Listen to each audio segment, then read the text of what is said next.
कल प्रदोष पड़ेगा।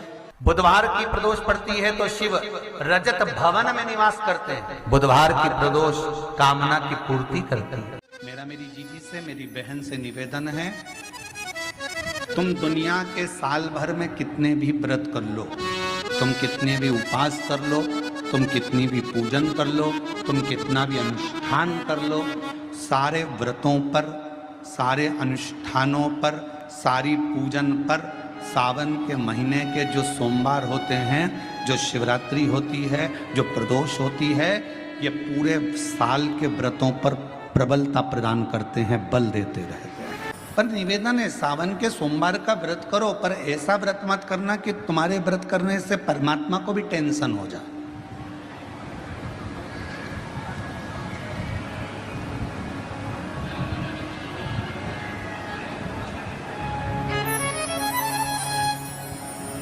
कई माताएं व्रत कर लेती हैं, मेरा सावन का महीने में व्रत है, पूरा 1 महीना व्रत करूंगी, 1 लौंग खाऊंगी, 1 गिलास दूध लूंगी, इसके सिवाय कुछ नहीं लूंगी, 1 फल खाऊंगी, इसके सिवाय कुछ नहीं। बहू बेचारी बोल रही, मम्मी शुगर ऊपर नीचे हो जाएगी,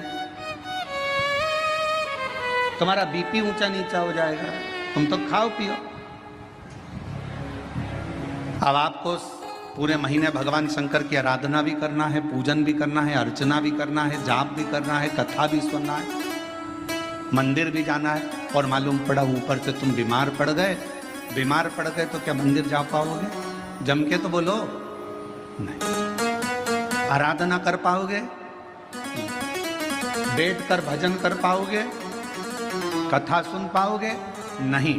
इसलिए व्रत ऐसा करना जिस व्रत में तुमको भी टेंशन नहीं, तुम्हारे परिवार को भी टेंशन नहीं, और भगवान शंकर को भी टेंशन नहीं, किसी को चिंता नहीं, तुम्हारे व्रत करने से किसी को परेशानी नहीं। मालूम पड़े तुम भोजन का त्याग कर दो, इसका त्याग कर दो, उसका त्याग कर दो, सब चीजों का त्याग कर दो और बीमार पड़ जाओ, तो शिव महापुराण की कथा कहती है ऐसा ऐसा तप, ऐसी साधना किसी की।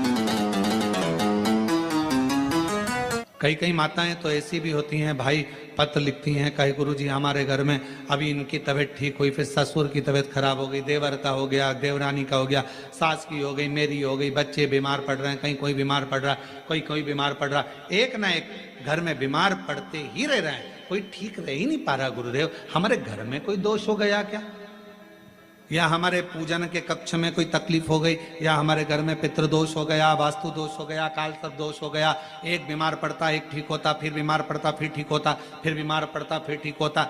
शिव महापुराण की कथा कह रही है, शंकर भगवान का चरित्र कह रहा है, सावन के महीने में प्रदोष का जो दिन आए, 2 प्रदोष श्रावण के महीने के 2 प्रदोष पड़ेंगे, किसी भी प्रदोष पर एक पीपल के पत्ते पर कनेर का पुष्प अपने घर के अंदर रख लीजिए प्रदोष के 1 दिन पहले, और प्रदोष वाले दिन उसको बहते हुए पानी में डाल दीजिए।